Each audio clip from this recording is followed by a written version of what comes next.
Topiklazy tokovavy mitsidiako ny tokantranonao manaraka an'izao fampahalalam-baovao izao amin'ity alin'ity manasanao hiaraka aminay hatramin'ny farany toy ny mahazatra mialohan-tena idirantsika amin'ireo antsipitriam-baovao dia ndao arantsika aloha ireo lohateny.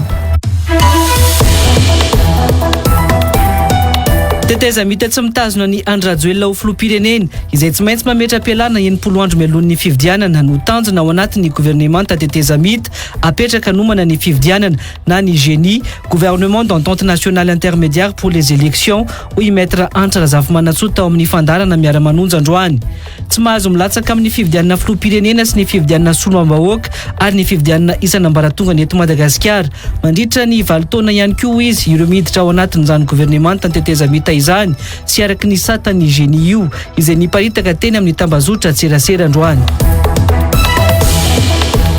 Tandondoza ny demokrasia sy ny fahafahana maneho hevitra eto Madagasikara satria efa lasa fomba fanao ny fitondram-panjakana malagasy amin'izao ny mandrara ny hetsika rehetra ataon'ny mpanao politika ho ny mahasoivon'ny vondrona Europeana eto Madagasikara androany. Ny fifanarahana iraisam-pirenena mikasika ny droit civil et politique nosoniavin'ny Madagasikara tamin'ny 1.790 rahateo no tokony anandanja mihoatra amin'ny lalàna tamin'ny 1.790 izay fototra ny fanapa-kevitra noraisy ny ministry ny Atitany mandrara ny hetsika ankalamanjana o Isabelle Delattre.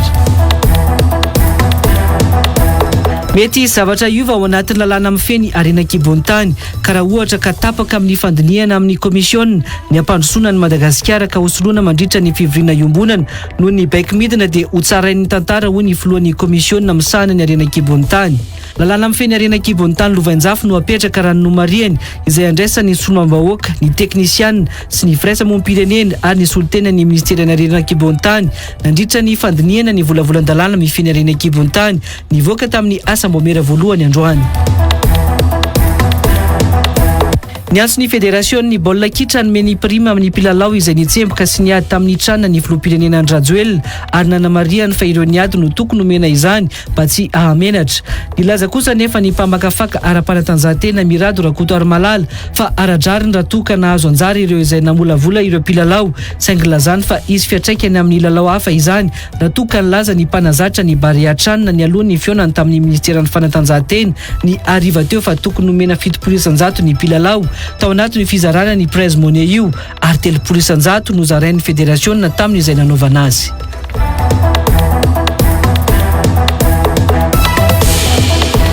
Hoentiny miora amintsika kosa indray ary zao ireo tsara ho fantatra mahakasika ny vinavinany mety ho toetry ny andro ho an'ny rahampitsa.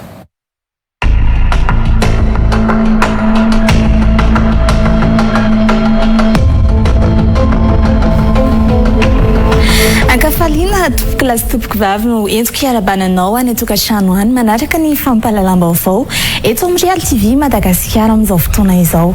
Ndao ary fantaritsika hoe taky ny ahoana indray ny mety ho vinavina amin'ny toetry ny andro raha ho andro pitso talata fasivo ny volana May taona 2020 sy 2020.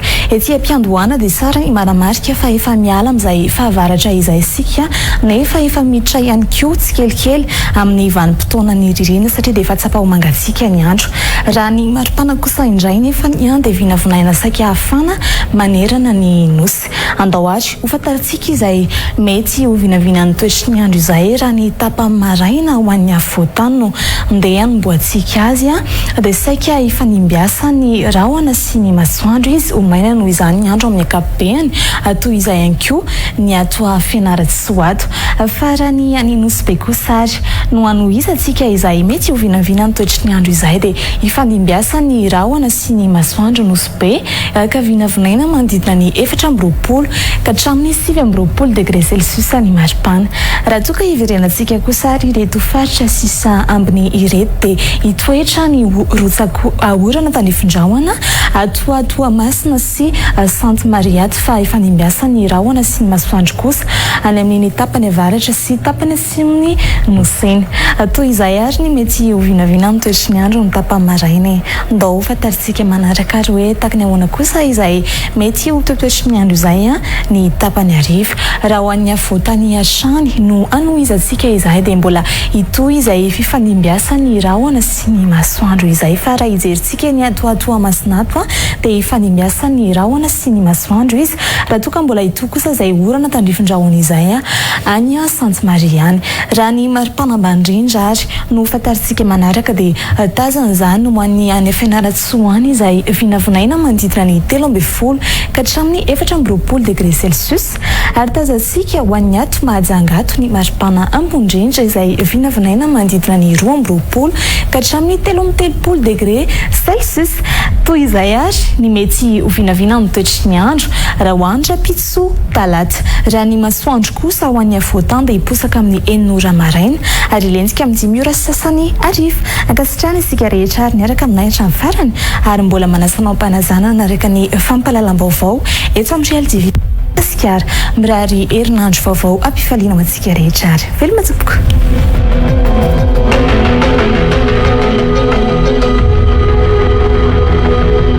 Iverenantsika ho arahana ary ireo lohateny.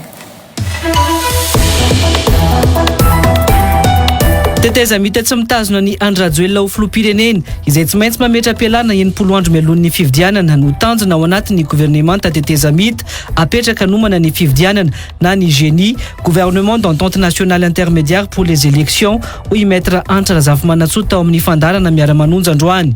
Tsy mahazo milatsaka amin'ny fifidianana filoham-pirenena sy ny fifidianana soloam-bahoaka ary ny fifidianana isan'ambaratonga eto Madagasikara. Mandritra ny 20 taona ihany koa izy ireo miditra ao anatin'izany gouvernemanta Teteza mita izany sy araky ny satan'ny GENI io izay niparitaka teny amin'ny tambazotra tserasera androany. Tandondoza ny demokrasia sy ny fahafahana maneho hevitra eto Madagasikara satria efa lasa fomba fanao ny fitondram-panjakana malagasy amin'izao ny mandrara ny hetsika rehetra ataon'ny mpanao politika ho ny mahasoivon'ny vondrona Europeana eto Madagasikara androany. Ny fifanarahana iraisam-pirenena mikasika ny droit civil et politique nosiniavin'ny Madagasikara tamin'ny 1.790 rahateo no tokony anandanja mihoatra amin'ny lalàna tamin'ny 1.790 izay fototra ny fanapa-kevitra no raisin'ny ministry ny Atitany mandrara ny hetsika Ankalamanjana hoy Isabelle Delattre. Mety zavatra iova ao anatin'ny lalàna mifeny Arena Kibontany ka raha ohatra ka tapaka amin'ny fandiniana amin'ny komisiona ny ampandrosoana ny Madagasikara ka hosoloana mandritra ny fivoriana iombonana noho ny baik midina dia ho tsarain'ny tantara hoy ny filohan'ny komisiona misahana ny Arena Kibontany.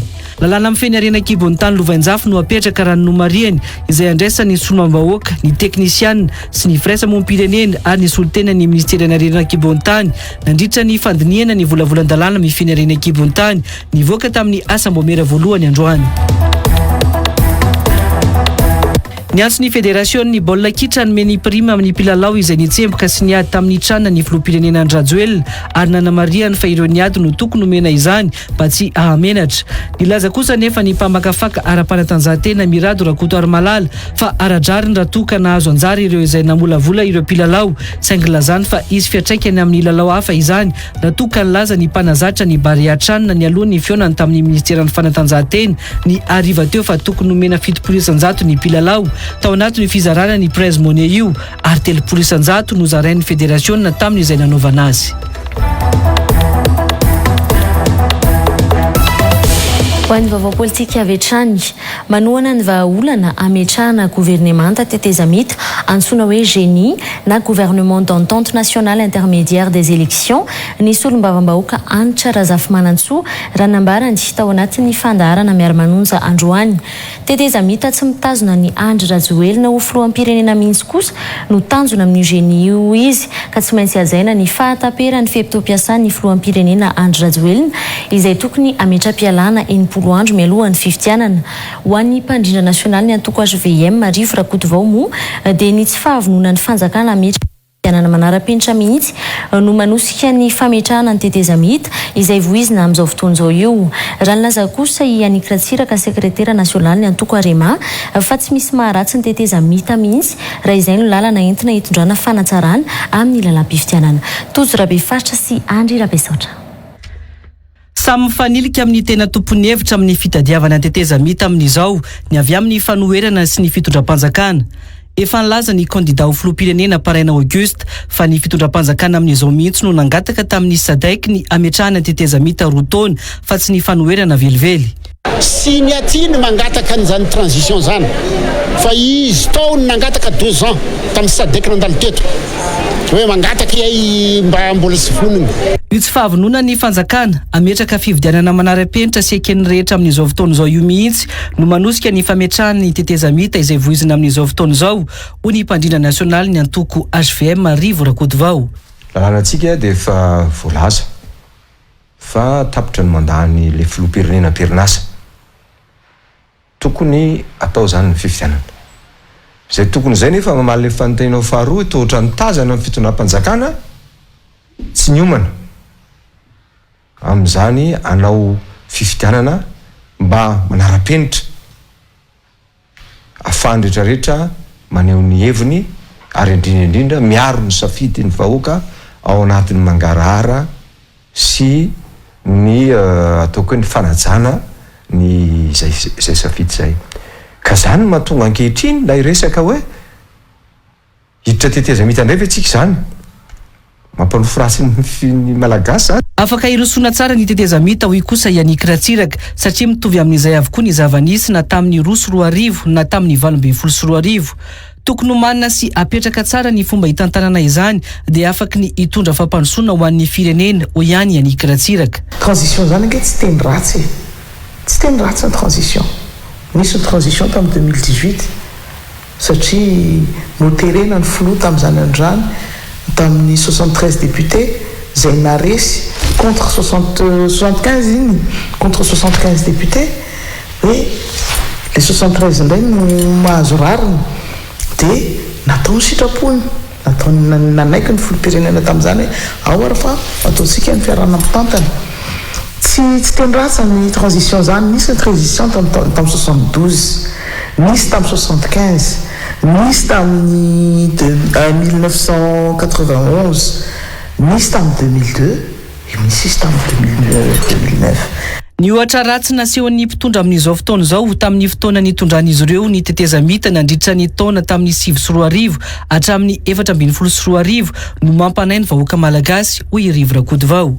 Ireo olona mitondra amin'izao fotoana izao ireo ny ataoko hoe tena manana traikefa lalina be amin'izany fanakorontanana mba hatongavana ny tetezamita ka natonga azy tsy zany namorona ny tantara fa ny tantara dia nilaza hoe tetezamita enim-bolana tamin'izany na herintaona ny fampiresahana 5 taona potika teto ny firenentsika noho zany tetezamita tsy tsara zany la izy fa mety vokatra ny fitafozavozana na ny finiavana anakorotana ara-tsaina ara-tsosialy ara-ekonomika ara-politika ny firenena toy izao mety hatongavana amin'izany zay nilazaiko hoe conséquence io ary anisan'ny manana ny ataoko hoe ny antony mahatonga zany dia ny fomba fitantanana amin'ny fitondram-panjakana ny firenena amin'izao fotoana izao. Androany moa dia niparitaka tena amin'ny tambazotra tserasera ny sata amin'ny feny tetezamita antsoina hoe charte de transition d'entente nationale izay misy loha FDB 10 ka isan'izany ny fanovana ny lalam-panorenana sy ny fanomanana ny fividianana. Ny somba-bahoaka Tim Antra Razafimanantsoa avy eo no nanambara tao anatin'ny fandarana miara-manonja ny vahaolana ananganana ny génie na ny gouvernement d'entente nationale intermédiaire des élections. Tsy mahazo milatsaka amin'ny fividianana filoham-pirenena sy ny fividianana isan'ambaratonga ny afy eto amin'ny firenentsika nandritra ny 20 taona ireo rehetra miditra ao anatin'io gouvernemanta tetezamita io hoy Maître Antra Razafimanantsoa. Efa misy solution any anjarantsika no manosika na tsy manosika ihany koa zany projet ataon'ny gouvernement d'entente nationale intermédiaire pour les élections génie tena hoe entente teny erana hatrany fotony rehefa ho avy fividianana tena hoe fividianana mitovy tatana daholo ny rehetra le ao anatin'ny génie zay resahana io dia na ny vola zay ampiasaina fividianana raha dia plafonné misy fetrany io ny olona zay ilatsaka ao dia olona tsy mahazo ny olona zay miditra ao anatin'le gouvernement d'entente nationale intermédiaire pour les élections le génie io tsy misy mahazo milatsaka ho vidiana filoham-pirenena na solombavam-bahoaka sy fividianana zay ho atao eo mandritra ny 20 taona. tsy maintsy ajaina ny fahataperany fotoam-piasan'ny filoham-pirenena Andry Rajoelina izay tokony hametra-pialana 80 andro mialohan'ny fividianana hoy Maître Antra Razafimanantsoa. Teteza mita tsy mitazona ny Andry Rajoelina ho filoham-pirenena mihitsy araka izany no tanjona anatiny génie hoy Maître Antra Razafimanantsoa. Satria mitazona ny Andry Rajoelina ny zavatra rehetrarehetra izay mitranga amin'izao fotoana izao aza adiny. Mitazona azy dia hicautionné an'izay tsika rehetrarehetra ve Maître Antra tsy hicautionné an'izany tompoko mialatsiny ahy. Afaka mifantatra dia hoe 6 mois 124 izy miala eo dia efa zavatra anankiray izay fa mbola tsy ampy izay satria mbola mieritreritra hiverina amin'io fitondrana io izy afaka 4 volana mbola mieritreritra izy fa tonga dia ho lany premier tour. Tsy d'accord amin'izany Maître Antra e. Nilaza ho vonina noana ny fametrahana ny tetezamita moa ny antoko HVM raha fifanarahana politika mazava no mitarika ny fametrahana an'izany hoy Rivo Rakotovao. Zany hoe tetezamita zany ane ataoko hoe accord politique extra constitutionnel zany misy zavatra mitrangy eo amin'ilay firenena tsy ampy ny hoentimanana tsy ampy ny fikarakarana ny fotoana fikarakarana fifidianana satria fifidianana verindray mandeha atao andamina. Raha zany ny atao koa ny ilaina ny ifampiresahana dia mitaky ny fampiresahana mihitsy ny antoko HVM satria hita zao tsika tsy hanao magie hopetatoko fifidianana io hopetatoko io sa isafidy ny fampiresaka tsika mba hana tsaratsara kokoa ka ao anatin'izay fampiresahana zay no mety mipotro zany hevitro zany. Samy manaiky kosa nefa ny mpanao politika fa fotoana izao araka izany hifanarahany rehetra metrahana zodram-pividianana madio sy milamina anatin'ny fifampiresahana. Misy ny tsy fihetezana lalipaka tokony fongorona mantsy eto amin'ny firenena matoa misy hatrany ny korotana manodidina ny fanatanterahana ny fividianana eto Madagasikara hoy ny sekretera nasionaly ny antoko Arema Aniky Ratsiraka. Matoa io misy korotana isaka misy ny fividianana dia mety misy zavatra lalipaka tokony jerena ary tokony fongorona. Zay no isan'ny zavatra hitanay hoe misy zavatra tsy mety eto na ny ataontsika hoe le i an'le CENI ohatran'ny i kely fa tsy i lehibe ny indépendance ny institution moa zany no fomba fitenendrana azy ohatran'ny misy fanontaniana zany no mipetraka fa tsy azontsika atao ve tsika samy malagasy mba mifanentana mba ho ekeny rehetra ny fifidianana. Tao anatin'ny herinandro maromaro moa izao dia efa nanomboka nivoyan'io firosoana amin'ny tetezamita io ihany koa ny gazety manohana ny fitondrana. Fa tsy manao tsindry amin'ny fametrahana tetezamita eto Madagasikara mihitsy ny vondrona Europeanina raha ny nambarany Masivony Isabelle Delattre androany nandritra ny tafa hoan'ny mpanao gazety izay nataony teny amin'ny foibe ny vondrona Europeanina teny Akorondrano androany. Nambaran'ity Masivo ity fa manohana izany kosa ny vondrona Europeanina raha toa ka izay no safidin'ny gouvernemanta malagasy ary miainga amin'ny fifanarahany rehetra. Tojo Rabe Faritra sy Andry Rabe Saotratrany. Si transition il y a, ça veut dire qu'il y aura un accord entre le gouvernement en place et d'autres acteurs politiques pour ce faire. Donc là, c'est vraiment pas un point sur lequel je suis en mesure de commenter. Donc, nous avons un camp que nous soutenons, c'est celui de la démocratie. Donc si le gouvernement et des acteurs politiques qui sont aujourd'hui dans l'opposition se mettent d'accord volontairement, pas sous notre pression ou la pression de quiconque, pour une transition, un gouvernement d'union nationale, ce sera le choix souverain du gouvernement et des acteurs politiques avec qui il passe un accord. Et donc, si effectivement le gouvernement estime à un certain moment que c'est son choix pour le bien de Madagascar, nous soutiendrons les efforts du gouvernement. Mais nous ne faisons pas de pression pour une transition quelconque à ce stade. Donc, pour nous, c'est pas notre agenda. Nous n'avons pas d'agenda caché. Notre seul agenda, je répète, c'est la démocratie. Fa tsy voatery afaka ny hanao hetsika anaty trano ny mpanao politika rehefa hanao hetsika indrindra fa any ambanivohitra hoy ny Masivony vondrona Europeanina eto Madagasikara androany izay mbola nanamafy ny fanameloana ny naoty navoaka ny ministera ny atitany malagasy mandrara ny fanaovana hetsika ankalamanjana. tandindondoza hoy izy ny demokrasia sy ny fahafahana maneho hevitra eto Madagasikara amin'io fanapahan-kevitra niraisy ny ministera ny ati-tany io. Ny fifanarahana iraisam-pirenena mikasika ny antsoina hoe droit civil et politique no sonoavy ny Madagasikara tamin'ny taona 1,750 raha teo no tokony manandanja mihoatra amin'ny lalàna 750 izay fototra ny fanapahan-kevitra niraisy ny ministera ny ati-tany hoy Isabelle Delattre. Totsirabefatra eo amin'ny sariny Andry Rabesotra. Efa lasa fomba fanao ny fitondram-panjakana malagasy isaky ny misy antoko politika manao hetsika ny fandrarana ny hetsika atao io amin'izao fotoana izao ny masovony vondrona Europeanina eto Madagasikara. Vao maika manamafy ny fanambarana efa nataony noho izany ny vondrona Europeanina hoy Isabelle Delattre androany. Selon nous, les mesures qui ont été rendues publiques par le ministre de l'Intérieur font peser une menace sur la liberté de réunion publique pour les partis politiques. Alors, il y a toujours la possibilité pour n'importe quel État souverain, pour n'importe quel gouvernement, de restreindre la liberté d'expression, de manifestation publique en fonction du souci de préservation de l'ordre public.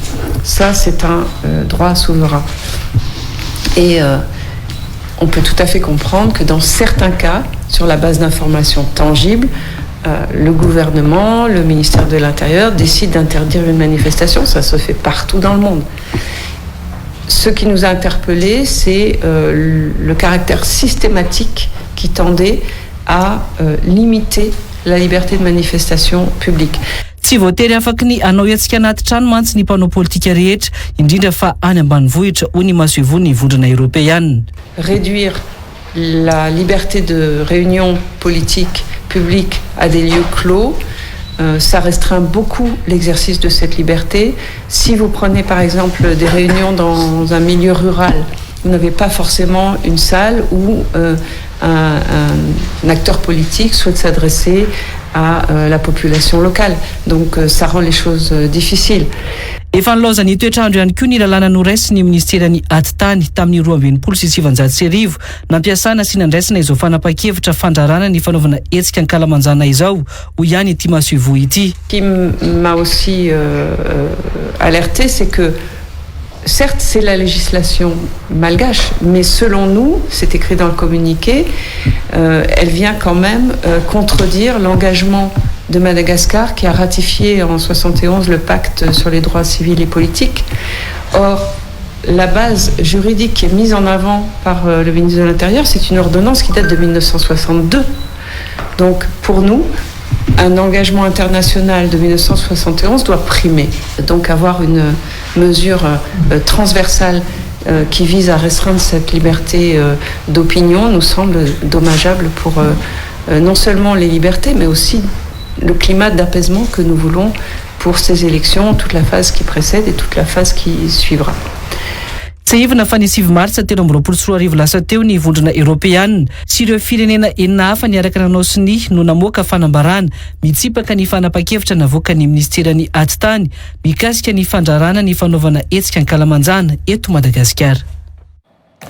Fa efa fantatra fa nandresy ny antoko timma tamin'ny fifidianana ny taona 2012 saingy io fanajana andreo andrim-panjakana sy fanomezana asina ny fifandimbiasa toerana dia nangina izy ireo ho ny filoha teo aloha Marc Ravalomanana tao Toamasina ny sabotsy lasa teo.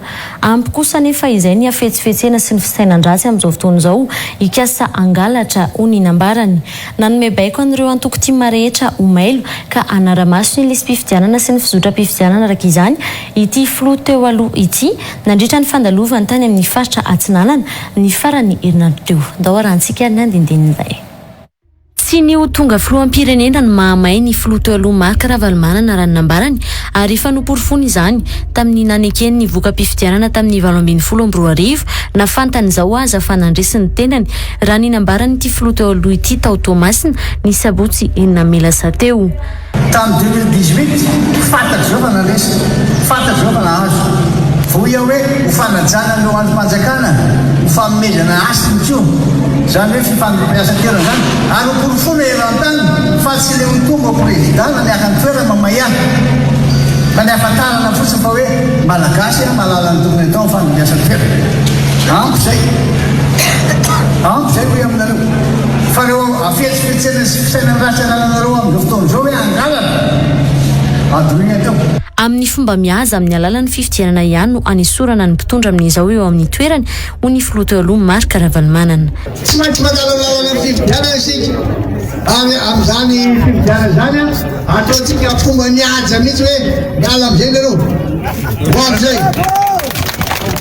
Amerina anamboatra ireo lalana namboariny tamin'ny fotoana nitondrany ary efa potika tanteraka amin'izao ny filoha teo aloha Marc Ravalomanana raha ny nambarany nandritra ny fitsidiana nataony tany amin'ny faritra Tsinanana. Ijery ny lalana namboary to ary tsy memitra amin'izany. Tena hita ary vahoaka ny Tomasina ny vahoaka malagasy rehetra fanompitena ary nydravana tanteraka ny zavatra vitatsika. Zany mahatonga ny rangaha teo raha naiviteo le lazy hoe zaho ozy tapahany azy ny volony fa avelany ny lavo mino any votapahanao ary tady etitsika menakavy anapaka azy ao aveo hoe foasoamelantsika iny tsy vita ary tsy niany a fa milala-pirenena rehetra eto Madagasikara dia tsisy zay tsy potika. Ny antso an'ireo mpikambana Tima Omailo araka izany ny filoha teo aloha Marc Ravalomanana tao anatin'ny fandalovany tao Fenoarivo Atsinanana tao aoriany Tomasina. Natrehan'ireo solontenan'ny Tima Fenoarivo Atsinanana Sonia Ranivongo, Vavatenina, Sainte Marie, Mananara ary Maroantsetra moa ny fitsidiana izay nataon'ity filoha teo aloha ity tany Fenoarivo Atsinanana ny sabotsy lasa teo io.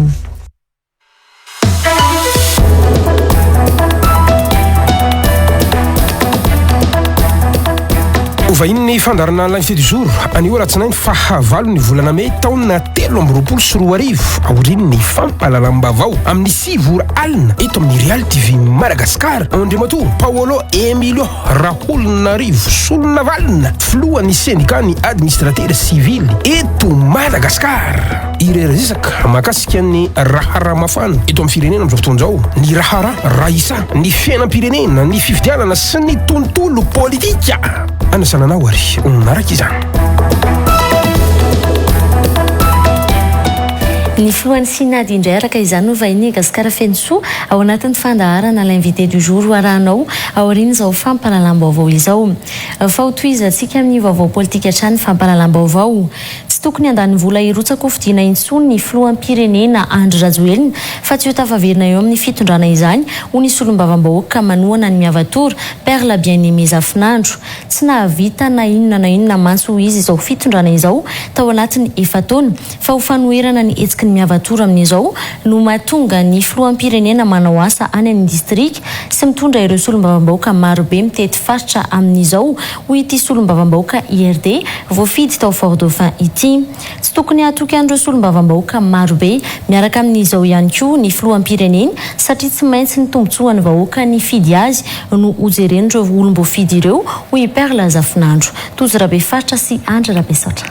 Tsy afaka nome fahafaham-pony vahoaka intsony izao fitondrana tarihan'ny filoha Andry Rajoelina izao ho ny solombavam-bahoaka ny Taolaniaro Perla Bien-Aimée Zafinandro izay miaradia amin'ny miavatoro amin'izao. Tanao anao rehefa miferapartiana entité zany a misy zavatra tadiavinao agnatin'izay raha zay ao.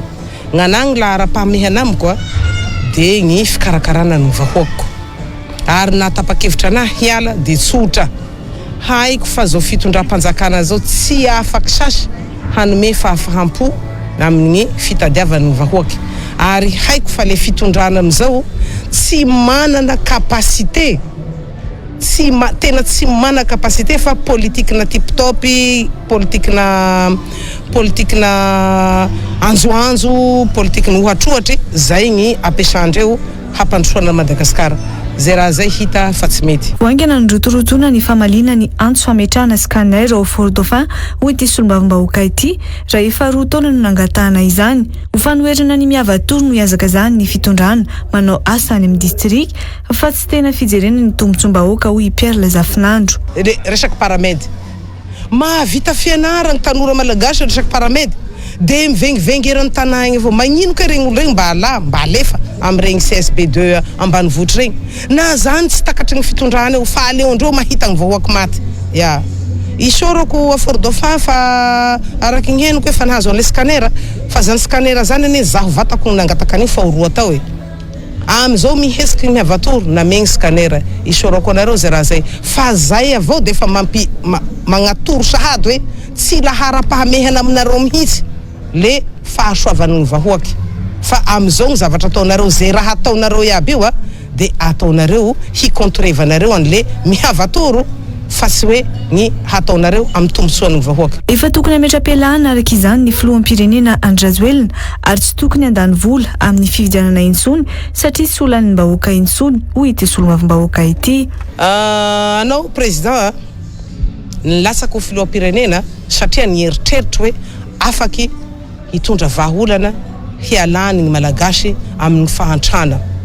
Efa nanao ny vitanao hanao zay, nanao ny vitanao hanao fa tsy tafavoaka le zavatra raha mahita karaha zaho amin'ny toeranao fa za tsy amin'ny toeranao aleo avao koa miala-pahendrena ka mandany vola sasy fa anao tsy ho tafapetraka eo sasy fa io tompoko tsy homenay anao sasy vahoaka zao solon-tegna ny vahoaka zao miresaka zao ary zay ny eritreritry ny vahoaka malagasy gn'akabiazany vahoaka malagasy rehetra leo zahaigny fameryverea leo zahaigny fijalia leo zahaigny politiky anjoanjo leo zahaigny politiky fitiavategna de zay raha zay mila misolo tsy tokony atoky an'ireo solombavam-bahoaka miaradia amin'izao intsony mantsy ny filoha Andrazoelina hoy Perla Zafinandro. Somary mampome anazy zany ny mahita hoe mirodorodo be ny solombavam-bahoaky manodidina ny président Andrazoelina am'izao tokony ho fatatsika nefa efa atao stapany ane izy teo zay ny zava-misy na amin'ny district nandehanan'ny président aloha misy ny solombavam-bahoaka tanànao tsy ampandregnesina akory ino manko ny dikan'izay tsy fametraha ary tsy fanomezan-danja ny solombavam-bahoaka safidim-bahoaky amin'ireny toeran'ireny tampotampoka am'izao satria misy ny mihavatoro arodorodo tsy haiko 50 telopolo ny solombavam-bahoaky miaraka aminazy ino regny effet mihavatoro regny hay kay fantatro hoe misy importance ny kale solombavam-bahoaky aza sous-estimé vanareo fanjakanareo solombavam-bahoaky reo na io manodidina anareo eo ho avy ny fotoan'ny fanonogn'andro samy noho ny antony isan-karazany de mbo eo reo fa ataoko angamba fa ireo solombavam-bahoaky reo tsy hamitaky ny vahoaky ny fidy anazy. Hatreto solombavam-bahoaka misy 12 no miaradia amin'ny siteny Irandrena Solonyaiko anatin'ny miavatoro.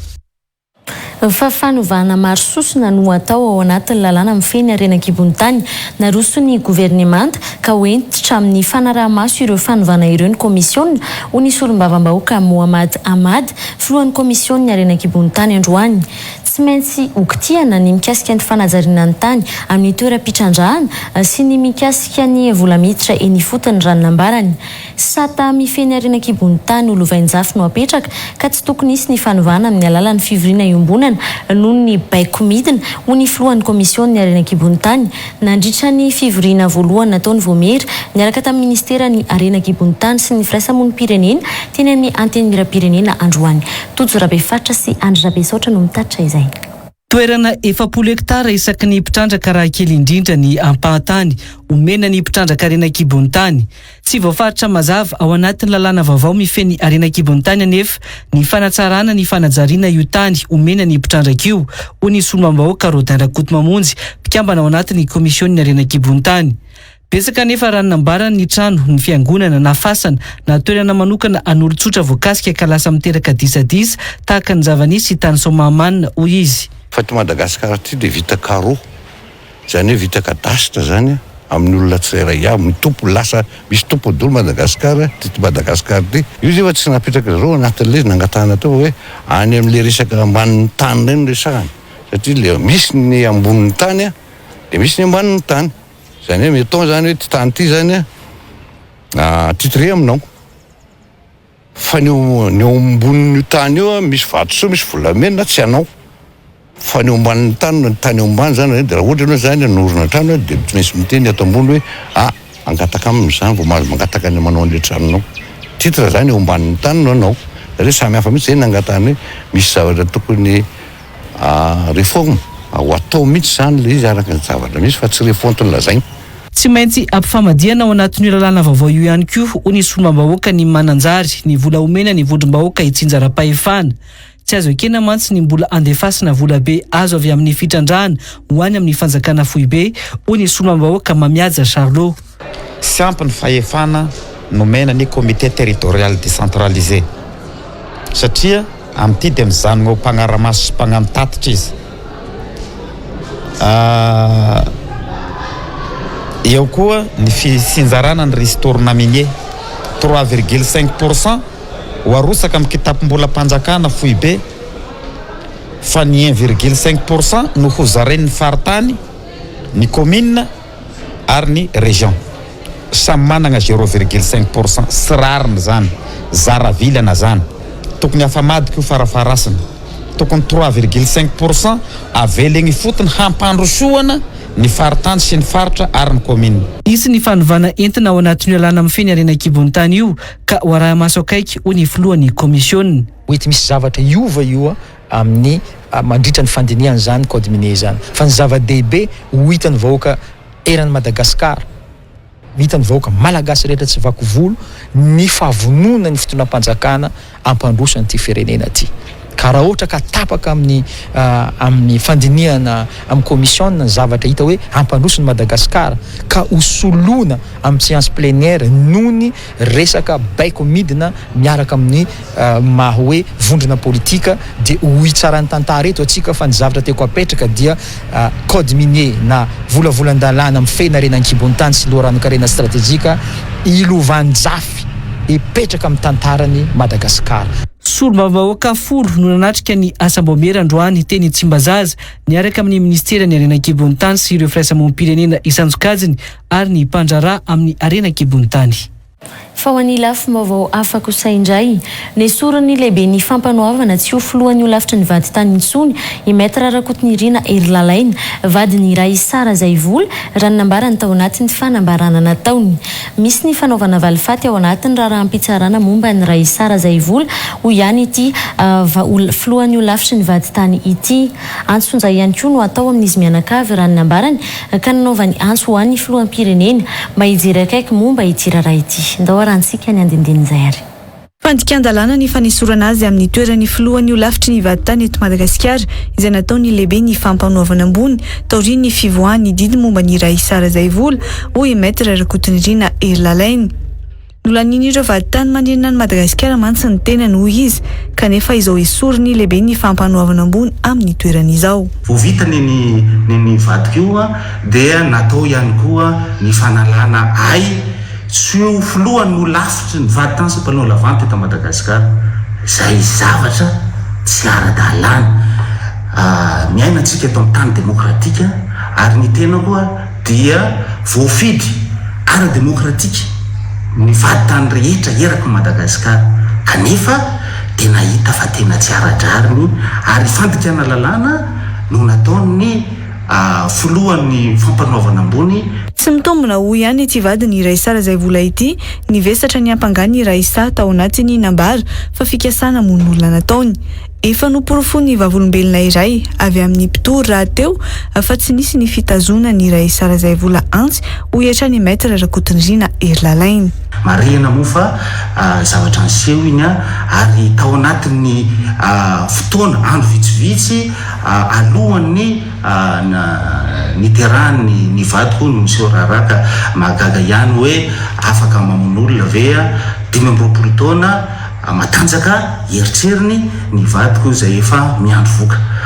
Rehefa nivoaka ny didim-pitsarana dia voalohany indrindra tany amin'ny paky moa zany nahazo 2 taona sazy miantra ny vadiko. Nandeha ihany koa ny tatanosy tamin'ny aferany solombavam-bahoaka Raoldinina nahazo 2 taona hatramin'maizina ny vadiko ary dia nahagaga ny farany teo dia nahazo 7 taona amina resaka tentative de meurtre izay tsy mitombona ary 7 taona travaux forcés. Miantso ny filoham-pirenena sy ireo tompon'andraikitra mahefa eto Madagasikara mba hijery akaiky ny momba ity raharaha ity moa ity vadiny Raisara Zaivola ity. Manintona ny sain'ny vahoaka malagasy ao ary manintona ny sain'ny tompon'andraikitra mahefa eto Madagasikara, ary indrindraindrindra ianao andremato filohan'ny repoblika hajaina mba hijery akaiky ny raharaha fa misy ny fanaovana tsindry azo lena, misy ny natao hoe fanaovana valifaty eo amin'ity resaka raharaha ity. Tsy aivona fa efa nisintona ny fitoriana ny iray sara izay vola ilay olona voalaza fa saika novonoiny ka nahazo ny sazy famonjana miampy asan-terivozina 7 taona ny 4 May 2024 lasa teo.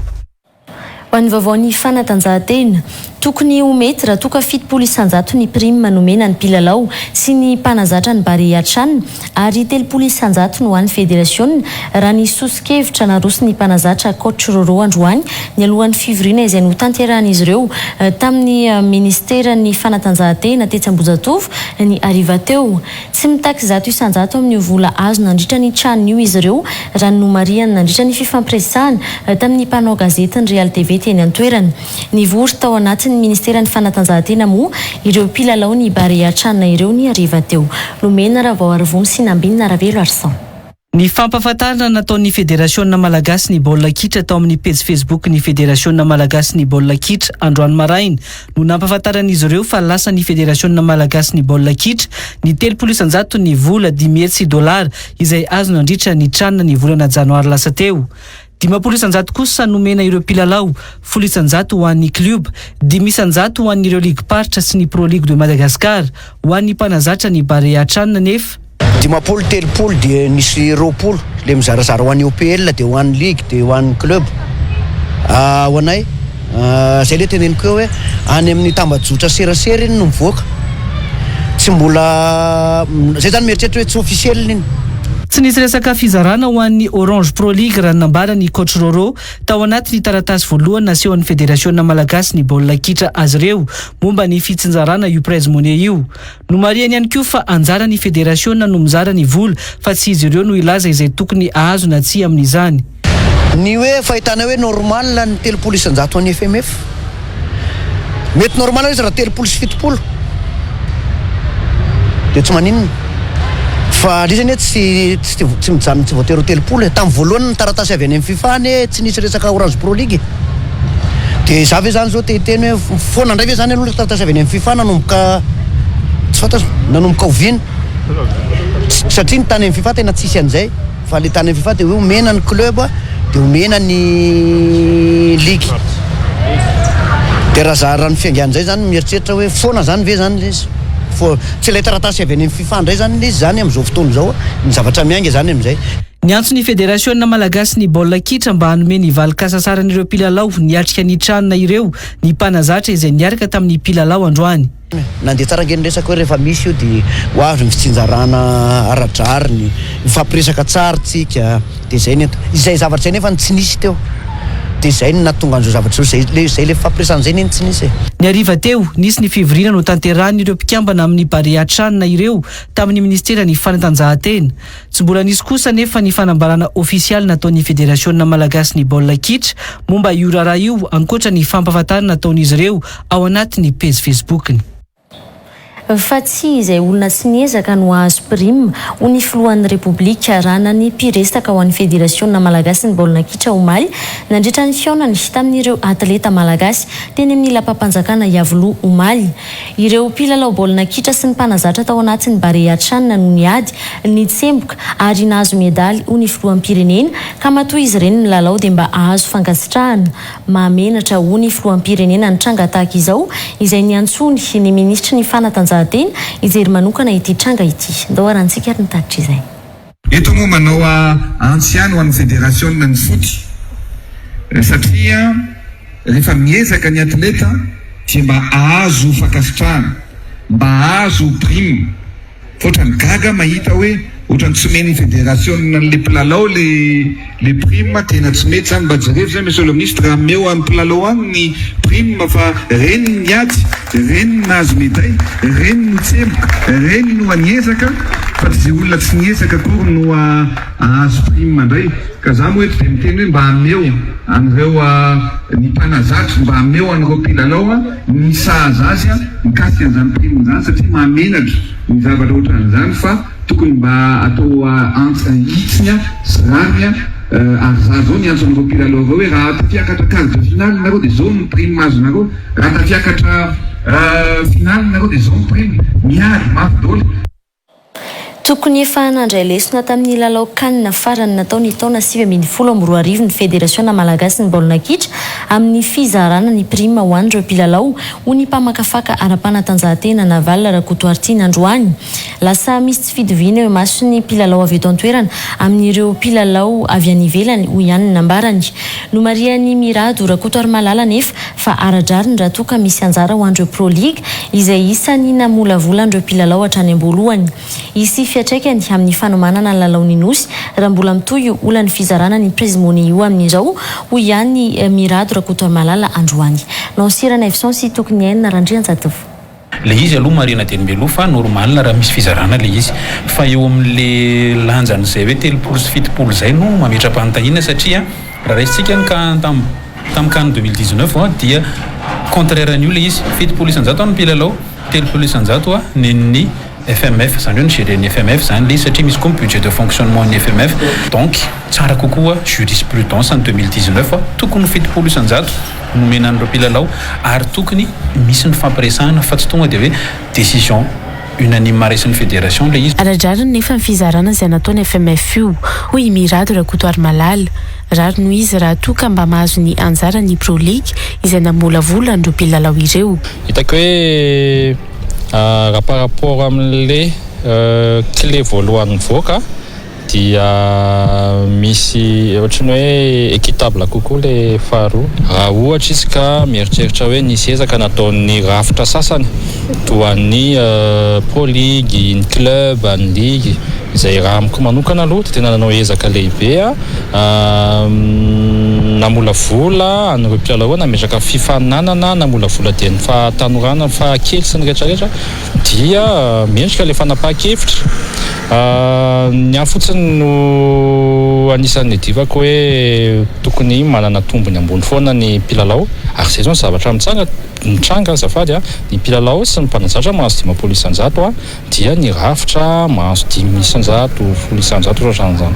Isan'ny olana iray mahatonga ny fitanilany fizarana ny prime io ny tsy fisiany fangarahara ny fitantanam-bola tamin'ny lany rehetra hoy Naval Rakotoartina. Le izy tsy zavatra officiel fotony hoe miteny fotsiny hoe nanampy ny fanjakana ampahany otrina tao anatin'ny lany tamin'ny nomana ny tranona nampiany fanjakana tokony mazava zany ny compte-ny FMF rehefa une fois mazava ny compte-ny FMF hoe zao ny partie ny volana ampiasaina zao ny mila averina aminay zao ny karakarainay amin'ny regroupement manaraka satria tadio fa tsara ny raha mba mahaleo tena ny FMF hoe misy regroupement dia zakan'ny FMF rery ny prise en charge n'izany regroupement zany tokony hamoaka rapport zany rapport atao mazava sy mangarara ny rapport hoe izao ny vola misy atao amin'ny FMF ohatrany fomita tanana azy ty vola tia nampiasaina tamin'ny Barea na ny FIFA ary mangataka an'izany manana bonno tsika roatra ka mangarara fitanana FMF. Nambarany Mirado Rakotoarmalala fa tsara ny fisian'ny resaka mialohany sy iverenany olana toy ny fizarana ny prezimony io ao anatin'ny fanomanana ny lalaon'ny nosy mbola tsy vita ny topilalovana sy ny championnat izay mamarana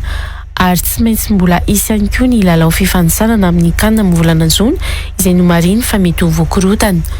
Ilaza kosa tetsy ankilany Naval Rakotoartina fa isy fiatraikany amin'ny fanomanana sy ny hetsika ara-panatanjahantena io olana fizarana ny prezimony io.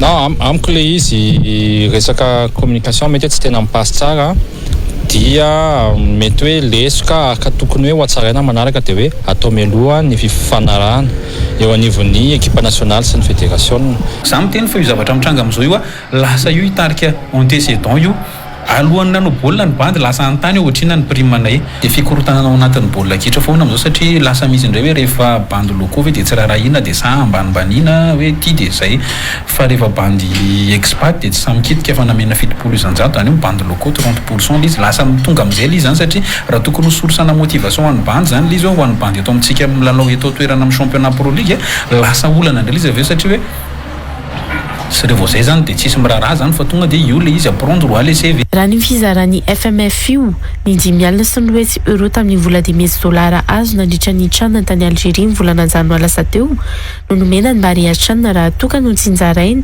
ny 50 isan-jato ambiny. ho an'izay vaovao ny fanatanjahantena izay hatrany ny firenena iray manontolo no mandresy rehefa mibata ny fandresena ny atleta iray mandritra ny fifananana iraisany pirenena ho ny filohan'ny pirenena Andry Rajoelina Omaly teny amin'ny lapam-panjakana Iavoloha nandritra ny fanolorany medaille ho an'ireo atleta izay namiratra tamin'ny taranja samihafa teto amin'ny firenena. Mampiray fo ny malagasy manerana ny nosy ny fandresen'ireto atleta ireto ho hiatrany ny filohan'ny pirenena nandritra izany. Noraisy ny filohan'ny pirenena tao amin'ny lapam-panjakana Iavoloha Omaly ary notolorany mari-pakasitrahana sy mari-boninahitra ireo atleta namiratra sy nitondra avo ny voninahim-pirenena nandritra ny fifananana natao teto amin'ny kontinanta afrikana sy iraisam-pirenena nanomboka tamin'ny taona 2012. Isan'izany avy amin'ny taranja Sipkanety be izay nahazoana tompon-daka maneran-tany, ny avy amin'ny tennis sy ny judo ary ny karate tamin'ny fibatana ny tompon-daka ny Afrika. Tsy afaka natao izao fanolorana mari-pakasitrahana izao noho ny valana retina Covid-19 ho ny filoham-pirenena izay nanokana io andro omaly io ho an'ny atleta. Maro ny ezaka mila atao anampina ireo atleta ho hiatran'ny filoham-pirenena nandritra ny fifampiresahana tamin'ireo atleta ahafahana mampandroso ny taranja sy ny federasiona ihany koa. Ny birao ao anatin'ny fikambanan'ny taxi eto Antananarivo renivohitra ihany no tokony hanatrika ny fiantsona fivoriana izay ataon'ny komina Antananarivo renivohitra ho amin'ny rahampitso raha ny nambaran'ireo avy amin'ny FTAR androany. No marian'izy ireo fa karazana trakta ihany no aparitaka amin'izao momba io fiantsona fivoriana rahampitso io noho izy izay tsy fantatra mazava ary tsy misy soniany mpiantso akory ho izy ireo. Ny famahana ny olany taxi amin'ny fampianana ny toeram-piantsonana sy ny fanafoanana ny fahazondalana avy amin'ny lisansa nanaovana fampanantenana fa iray andro ihany dia mivoaka nefa tsy misy toy ny hatramin'izao. Ny ady amin'ny taxi clandestin, ny fanafoanana ny taxi moto izay tsy manaraka ny lalàna akory nefa nekena ho izy ireo no tokony ataon'ny komina Antananarivo renivohitra. Tsy tokony isotonga amin'ny famorina ny taxi Antananarivo io ho ireo avy amin'ny FTAR ireo androany nandritra ny valandresaka ho an'ny mpanao gazety izay nataon'izy ireo. Milaza andefa ny solotena izay ny birao no ho avy ijery izay fampiresahany ho ny fanamafisany Clémence Rarnirina tao anatin'izany. Hiditra amin'ny pejy doka kosa isika.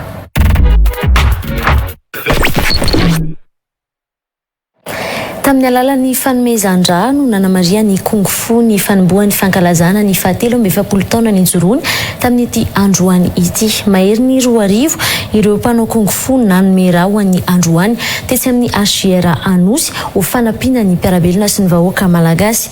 Izao no natao dia mba ho fanampiana izy ireo ho hiatran'ny mpitarika ny kung-fu eto Madagasikara. Dahorantsika ny andinidin'izay ary. Fanomezana raha ho fanampiana ny vahoaka malagasy mila vonjy no nanombohan'ny mpanao kung-fu ny fankalazana ny 17 taona nijoroany teto Madagasikara. Fanabeazana feno ara-batana, ara-tsaina sy ara-panano raha tovina ao anatin'ny kung-fu ary tsy mifidy taona rehefa manomboka mikatroka azy. Araky ny afatry grand maître Pierre be dia tonga eto zay mpanao kung-fu naleo tranay naleo vaovao dia tonga handray anjara amin'ny fanampiana ny firenena indrindrindra amin'izao fiatomboany 17 taona ny foronany kung-fu teto Madagasikara izao ka amin'ny fitiavana naovana izany. Miandahy miambavy ireto mpanao kung-fu nanome raha ireto fanampiana amin'ny mpiarabelona. Tetsy amin'ny hôpitaly CHU HGR Ravoahangy Andrianavalona Pefilo no nanatanterahana izany ho an'ny teto Analamanga. Manao an'izao hetsika fanomezana raha ho an'ny vahoaka malagasy zao ny kung-fu rehetra manerana Madagasikara, ny any Tuliara, ny any Fianaratsoa, Antsirabe, Ambositra, ny any Ambovombe, Fort Dauphin, Ambatokazaka, Tsoromandidy sy ny sisa. Tombanana zany raha zao marain'izao efa manodidina 2 arivo any zany zao ny mpanao kung-fu izay manolotra raha amin'izao ora itenenantsika zao ka dia makasitraka antsika rehetrarehetra ary manentana hatrany amin'ny fifanomezan-tanana ho an'ny malagasy samy malagasy. Rehefa avy vita zany ny fakana raha an'ireo olona izay nanome raha an-tsitrapo dia miroso ato amin'ity efitrano ity zany zareo izay hoe misy zavatra sotroina kely mba ho fanerana n'ilay hoe raha verina. Naverina ihany koa ny concept mifoaza argasy izay ahitan'ny malagasy torohevitra sy tsara ho fantatra ka manasantsika rehetra hitsidika ny page Facebook mifoaza argasy. Tsy aivina fa tetsy amin'ny gymnase couvert Mamasina no fampiarabatra hatry ny taona vaovao ny kung-fu Analamanga ny volana janoary lasa teo. manambahiny indray ny sampany fampahalalam-baovao amin'izao alin'izao manoloana eto Fialdini miarabanao ary tonga soa ato anatin'ny Real News. Ya, faly miarabanao mendrika miarabantsika rehetra mpanaraka ny fampahalalam-baovao amin'ny tiandro riva ity. Rehefa mahita ny Aldini toy izao dia ny fampiofanana momba ny fiompiana trano no entinao atao anatin'ny fampahalalam-baovao angamba aloha ny programme na ny fandaharam-potoana dia hoentsika ho an'ny mpijery ary.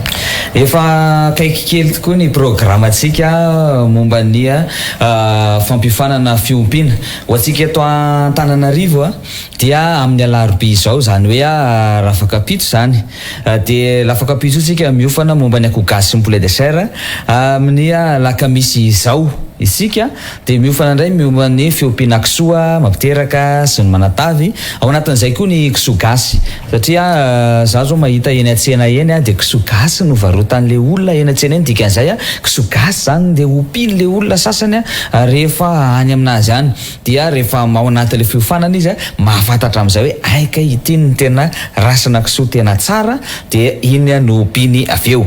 Dia amin'ny zoma izao indray tsika dia miofana momba ny manatody lava ny foie gras ny trondro ary amin'ny sabotsy zao ny omby vavim-peronono ny bitro ny tantely ny toerana anaovantsika azy dia mbola tsy miova ihany ao amin'ny cafétariany Eska Antanimena. Ao cafétariany Eska Antanimena io dia tsy misy ny fisoratana anarana mialoha fa tonga ianao alohany amin'ny 7 sasany maraina dia efa voaray avy hatrany dia efa omena boky ianao ao anatin'le izy 5,3 alina sara-piofanana ho an'ny isan'andro dia afaka hoentinao mody zany le boky rehefa avy eo zany. Manahoana ny any amin'ny velana Antananarivo Aldini mety efa manomakomana ihany koa ianareo ny fampiofanana ho any. Misy tokoa ny any velana Antananarivo ohatrany amin'izao fotoana izao zatsika mifanindry an-dalana amin'io eto Antananarivo ny any Fenirivest. Ho any Fenirivest zao dia ny zoma izao ny akoho gasy sy ny poulet de chair dia ny sabotsy izao ny fiompiana kisoa mampiteraka sy ny manatavy dia ny toerana anaovana azy ao amin'ny trampokon'olona. Fa akoatran'izay zany zay dia ho any amin'iny faritra andrefa ny Madagasikara indray dia manomboka eto Antananarivo mandrapatonga any faritry Bonglava any dia ho antsika ho Atsioromandidy sy Kadinondro Sakay dia zoma fa 7 volana izao sy ny sabotsy fa 20 volana izao zay ny Kadinondro Sakay sy Atsioromandidy ny Faratsio sy Soavinandrina kosa dia ny alatsinainy fa 12 volana izao sy ny talata fa 13 volana izao dia ny Analavory sy Miarinarivo dia ny alarobia fa 4 volana izao sy ny alakamisy fa 15 volana izao zany hoe fa amin'ity volana ity zany dia andray zao ny lalana. Rehefa miresaka fampiofanana momba ny fiompiana entinareo Aldini dia hoe fiompiana matianina no tena tanjona ao anatin'le izy raha mijery nefitsika ny atao hoe olona misehatra amin'izay fambolena izay tsy dia maharisika kokoa amin'ny resaka hoe fiompiana misehatra ny matianina eo ny sakana arabola sy ny sisa inona nefa zany mety tombony ho azo andreo olona izay hoe miditra ao anatin'izay sehatra ny fiompiana matianina zay. Hatramin'izay tsika raha ohatra ka hoe nanao an'le fiompiana dia zay ananako dia zay ataony ao ataony fa rehefa tena miditra ao anatin'le sehatra le matianina ianao dia le fiompiana ataonao io zany lasa fidiram-bola ho anao le izy fa tsy hoe ataotao fotsiny eo zany dia rehefa tena tafiditra ao anatin'izay sehatra ny matianina izay ianao dia hitanao amin'izay hoe ay ve ke ity fiompiana izay ataoko ity rehefa tena miofana tsara ary mahay ara-dalàna tsara ny zavatra rehetrarehetra izay atao eo dia afaka mampidi-bola ao anaty afaka mamelona ny tokantranoko ity afaka mahavita ny filako rehetra ity tontolon'ny fiompiana ity fa izao matetika isika efa loatra ny doton'ny olona loatra hoe rehefa mamboly ianao na miopy dia hoe tamavoatra na hoe tatsaha fa lasa simbain'ny olona zany le anarana hoe tatsaha sy le anina satria lasa ohatrany hoe miasa birao sy nefa ianao na sady miasa birao ara afaka miopy ianao ao anatin'le izy dia zay zany ny tena hoe tombony amin'le hoe manao fiompanana matianina ianao fiompiana matianina dia afaka mampidi-bola ho anao sy ho ny-tokantranonao sy ho an'ny tenanao ilay fiompiana izay ataonao io. Rehefa mijery ihany koa isika amin'reto toerana izay mpiofananareo reto Aldini tao tanan-dehibe ary anisany atao hoe renivohitra kely no anatanteranareo an'izay indrindrandrindra moa ny eto Antananarivo ayain'ny olona hoe kely ny toerana anatanterana le fiompiana manahoana ihany koa ny torohevitra mety omenareo ao anatin'izay. Ao anatin'ny fiofanana izay ataontsika dia ny zava-dehibe dia ny atao hoe fahaizana mikajy ny toerana izay ananana. Ahoana ny amin'ny atao amin'ny toerana io ny ananako nefa mavita zavatra be dehibe amin'ny toerana io dia atoro anao daholo ny zavatra rehetrarehetra hampahomby anao amin'ny fiompiana izay ataonao manomboka hatrany amin'ny fisafidianana ny karazany dia ny tranony, le trano io zava-dehibe, le trano zao zay voalazanao izay hoe ahoana ny atao satria voalaza daholo na ny refin'io zavatra io raha zany dia afaka atao ankazo io, atao any etazy hoe eto dia eto dia eto dia ahoana ny fomba atao amin'izay zavatra izay ilay izy dia mbola voakajy eo koa ny ara-tsakafony satria anao mieritreritra hoe tanàn-dehibe io toerana izay anananao io dia mety ho lasa mofona be io na ohatran'izany fa rehefa voakajinao ny zavatra rehetrarehetra ao anatin'io dia tsy manao an'izay zavatra izay io fiompiana izay ataonao io. Dia ny akoatran'izay indray ny atao hoe ny ara-pahasalamany dia ianarantsika koa io mba tsy ho tonga ao amintsika ny aretina izavy any ivelany zany. Dia ny zavatra rehetrarehetra manomboka any amin'ny ka hatrany amin'ny Z dia ainao anatin'io daholo ny mpampiofana antsika dia manatraikefa amin'ny zavatra rehetrarehetra izay mitranga eo. Amaranantsika azy ny fampatsiahivana sy ny fanentanana ialdiny. Ya, ho antsika eto amin'ny faritra Analamanga dia efa tombotra ny fotoana satria amin'ny larobia rafakapito zany no miofana momba ny akoho gasy sy ny poulet de chair. Ny alakamisy ny fiompiana kisoa mampiteraka sy manatavy, ny zoma izao ny akoho manatody lava, ny foie gras, ny trondro ary ny sabotsy izao dia ny ombivavy bernono, ny bitro ary ny tately eo amin'ny cafétarianeska Antanimena ihany no anaovantsika azy dia 5,3 sara-piofanana ho an'ny isan'andro dia efa omena boky maimaim-pona ianao ao anatin'izay. Fa mifanindry amin'izay eto Antananarivo izay ny any Afenery Veste ny zoma izao ny akoho gasy sy ny poulet de chair, ny sabotsy izao ny fiompiana kisoa mampiteraka manatavy ny kisoa gasy dia ao mitrampokin'olona no anaovantsika azy. Ny akoatran'izay moa dia mifaritra nyrefana rehetrarehetra iny Tsiorymandidy, Kandronondro Sakay, Faratsiwa, Soavinandrina, Analavory, Miarinarivo reo ndray koa zany mandeha amin'ity volany ity daholo zay zavatra rehetra izay no miaraka mandeha. Fa raha mila fanazavana fanampy nareo dia afaka miantsony 038 50 740 06 na ny 033 50 740 06. Mankasitraka anao ary ny vahiny tato anatin'ny fampahalalam-baovao Eldiny tamin'ity alina ity. Misaotra anao nandray misaotra antsika naritra ny aino hatramin'ny farany.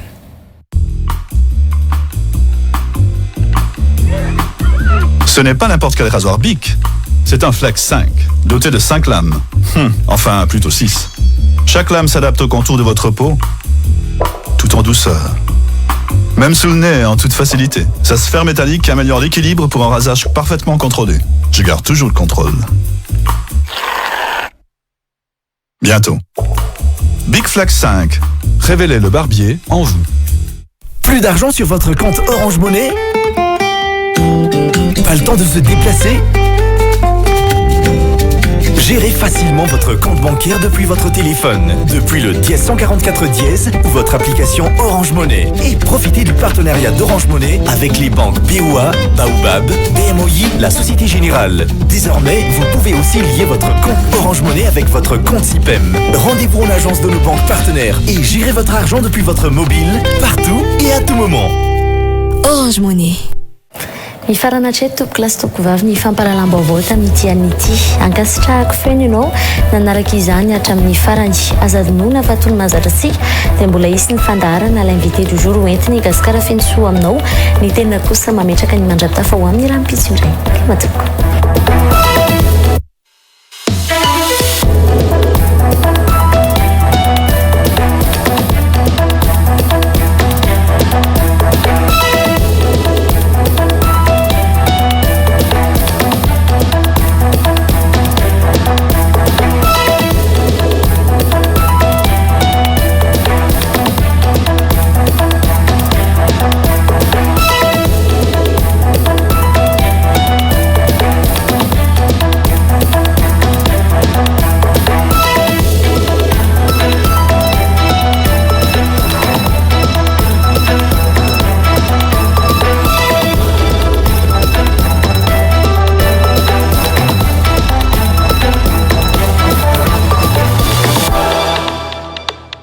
Real News Natulchi.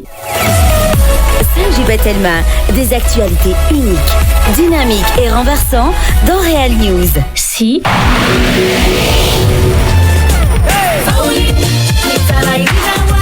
Vaovao be Vaoline poudre lavande sady manitra no mandroatra tsara nefa tsy manimba tanana. Mbola io foana ilay Vaoline mahazatra antsika. Toy ihany koa i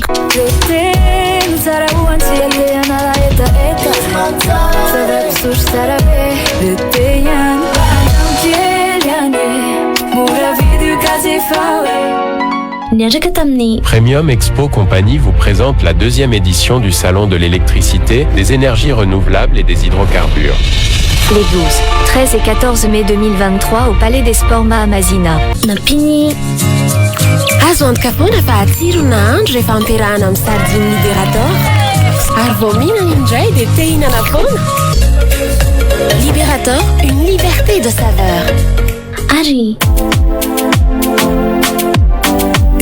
Tonga n'entana vaovao atao amin'ny Mateza Tôle. Koa manasanao izay, itsika ny pointy de vente amin'ny Mateza Tôle.